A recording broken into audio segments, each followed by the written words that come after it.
বিসমিল্লাহির রহমানির রহিম। অত্যন্ত দুঃখের সঙ্গে এবং ভারাক্রান্ত হৃদয় নিয়ে ভুরুঙ্গামারী ও নাগেশ্বরী উপজেলাবাসীকে অত্যন্ত গুরুত্বপূর্ণ বিষয়ে কিছু তথ্য জানিয়ে দেওয়ার জন্য আজকের এই প্রতিবেদনটি আমি তৈরি করেছি। কুড়িগ্রাম জেলার ভুরুঙ্গামারী উপজেলার সিনিয়র মাদ্রাসার ইংরেজি প্রভাষক মোহাম্মদ হামিদুল ইসলাম সাহেবের ছেলে উপজেলা নির্বাচনে উপজেলা ভাইস চেয়ারম্যান পদে টিউবওয়েল মার্কা প্রতীক নিয়ে ভোট করেছিলেন মাহমুদুল হাসানের আপন ভাতিজা ও ইন্টারন্যাশনাল ওরিয়েন্ট চাইল্ড কেয়ার কিন্ডারগার্টেনের প্রতিষ্ঠাতা ভুরুঙ্গামারী মহিলা ডিগ্রি কলেজের প্রভাষক মোহাম্মদ মাসুদ আল করিম স্যারের জ্যেষ্ঠ পুত্র। এটা পানি পড়ছিল, এরা পানির নামছে। আজ শনিবার দুপুর 1 ঘটিকার সময় খেলা এবং গোসলের উদ্দেশ্যে ভুরুঙ্গামারী সোনারহাট ব্রিজ সংলগ্ন দুধকুমর নদীতে গোসল করতে যায়। ছেলেটি খেলতে খেলতে তাহাদের খেলার বলটি এক পর্যায়ে পানিতে পড়ে যায়। বলটি পানির থেকে উঠানোর উদ্দেশ্যে পানিতে নামে। পানিতে নামার সঙ্গে সঙ্গেই গভীর পানিতে ছেলেটি তলিয়ে যায়।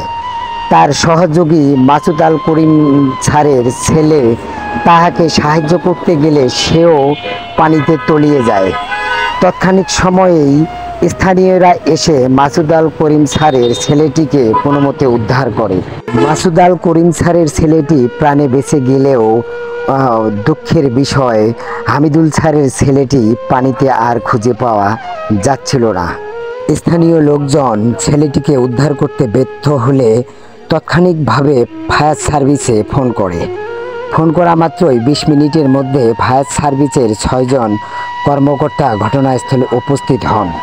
ডিউটিরত ফায়ার সার্ভিসের কর্মকর্তাদেরকে পানিতে নেমে বাচ্চাটিকে উদ্ধার করার কথা বললে তারা প্রত্যুত্তরে জানায় তাদের কাছে ডুবরি নেই এবং অক্সিজেন নেই।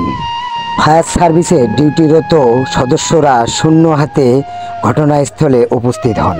নাগেশ্বরী একটি উপজেলা, সেই উপজেলায় 15টি ইউনিয়ন রয়েছে। ভুরুঙ্গামারী অপর আরেকটি উপজেলা, এই ভুরুঙ্গামারী উপজেলায় 10টি ইউনিয়ন রয়েছে। 15 আর হলো 10, দুটি মিলে 25টি ইউনিয়ন। এই 25টি ইউনিয়নে মোট জনসংখ্যা রয়েছে 9 থেকে 10 লক্ষ।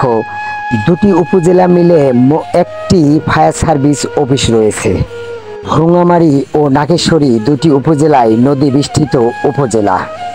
এত বিশাল বড় এরিয়ার মধ্যে একটি অফিস, তারপরেও ওদের কাছে পানিতে পড়া লোকদেরকে উদ্ধার করার জন্য ডুবুরি অথবা অক্সিজেন সংগ্রহীত নেই। আজ যদি সময় মতো ফায়ার সার্ভিসের সদস্যরা ডুবরি এবং অক্সিজেন নিয়ে ঘটনাস্থলে পৌঁছাতেন তাহলে হয়তো ছেলেটিকে বাঁচানো যেত। ফায়ার সার্ভিসের সদস্যদের কর্মরত অবহেলার কারণে আজ ছেলেটির প্রাণ হারাতে হলো। খালি হয়ে গেল বাবা মায়ের কোল। নাগেশ্বরী ও ভুরুঙ্গামারী জনসাধারণের কাছে আমার আকুল আবেদন, আপনারা স্ব স্থান থেকে আওয়াজ তুলুন। সিভিল ফায়ার সার্ভিস স্টেশনে ডুবুরি, অক্সিজেন এবং আগুন নিভানোর সমস্ত যন্ত্রপাতি সদা সর্বদাই যেন সক্রিয় এবং মজুত রাখা হয়।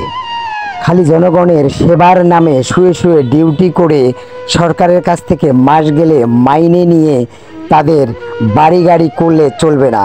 আমাদের মতো জনগণের বিপদে তাদেরকে পাশে দাঁড়াতে হবে। আমাদের সাহায্য করে ফায়ার সার্ভিসের সদস্যদের দৃষ্টান্ত রচনা করতে হবে। তাহলেই বুঝবো সরকারের কাছ থেকে বেতন নেওয়ার টাকা আসলেই দেশ এবং দেশের জনগণের কাজে লেগেছে। যে যেখান থেকে আমার এই ভিডিওটি দেখলেন সবাই আমার এই ভিডিওটি দয়া করে শেয়ার করে দিবেন। আরেকটি বিনম্র অনুরোধ করছি আপনাদের কাছে, আপনারা আপনাদের সন্তানদেরকে সাঁতার শেখাবেন। আর সাঁতার না জানা ছেলে কিংবা মেয়ে তাদেরকে কখনো নদী, ডোবা, পুকুর কিংবা নালায় একা নামতে দিবেন না। নিজের স্বাস্থ্যের প্রতি খেয়াল রাখবেন। ভালো থাকবেন। আল্লাহ হাফেজ।